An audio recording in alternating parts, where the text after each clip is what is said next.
Hello, it's David Jennings, founder of Systemology, and in this video I wanted to answer the question as you're populating the critical client flow, which is the first stage in Systemology, how should you be thinking about breaking up the systems and how you display them on the critical client flow, especially when there is maybe a detailed process that has lots of subsystems, and what considerations might you think about when doing the critical client flow first.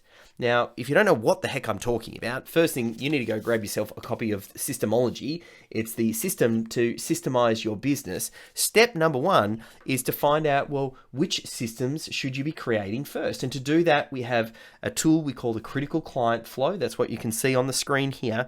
And the question is, how much detail should we be putting into this critical client flow, and particularly the boxes, because some of the boxes might have detailed subsystems and processes, and obviously capturing it in the box just very high level doesn't give all of that extra detail. So fortunately, later on in the Systemology process, all of the detail comes out later when we start to think about the systems assigned sheet and we're just defining what are the systems we're going to be capturing. But prior to that, in the critical client flow, the purpose here is to capture high level the flow that the business goes through to deliver the core product or service. Everything from grabbing someone's attention through to selling them, through to delivery, and then getting them to come back. So let's have a look at this example. We've got the business, it's a doggy daycare center, and their target audience is busy work professionals that are dog owners, and the service is that doggy daycare services.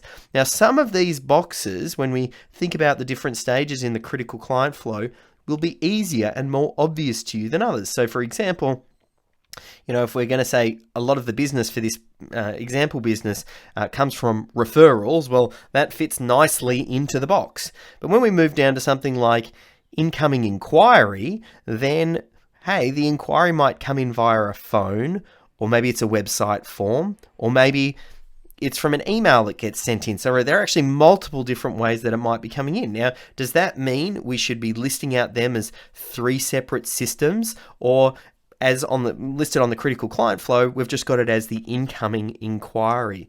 Similarly, if we move a little bit further down, oftentimes we see this a lot in delivery. So down here, delivery is usually one of the most complex parts, where you're going to have lots of subsystems. Maybe the daycare services might be some sort of like overview system, but then we've got the setup and the walk and the play and the clean and the handover and all of these things which might be subsystems. Again, all of that isn't captured on the critical client flow because that happens a little bit later, and we'll start to introduce some ideas like the overview systems. So when you're completing the critical client flow, just complete it very high level. You want someone to be able to read this who may not be in the business, even just at arm's reach from the business, and still be able to follow along and understand what's going on. By design, the boxes have been kept small, so you can only fit a few words in each. That's part of the magic, being able to distill down into one page what it is that your business does. And then by capturing this critical client flow, it becomes a fantastic place to get started. Now, just a couple of other considerations to think about when you're wondering, hey, should I be breaking this into a new box or separate? One thing that I'll think about is who's completing the task.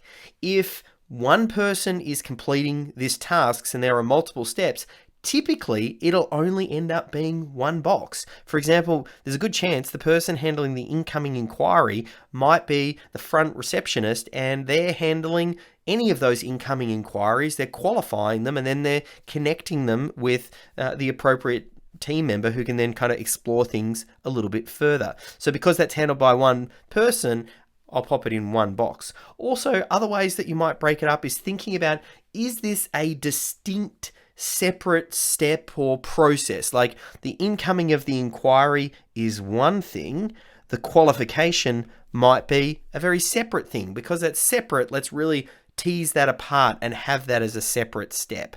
And you can kind of see if we go from incoming inquiry, qualification call, visiting the center, following up after they've visited the center, when they're ready to go, getting them entered into the system. Like, you can kind of see these distinct steps.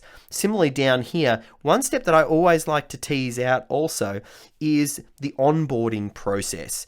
That's the step where someone is getting started, they've made a decision to work with your business, and we want to make sure that we collect everything that we need from the client so we can deliver a great product or service for them. We also might need to enter them into our project management platform, and we need to set up appropriate folders and set expectations for clients.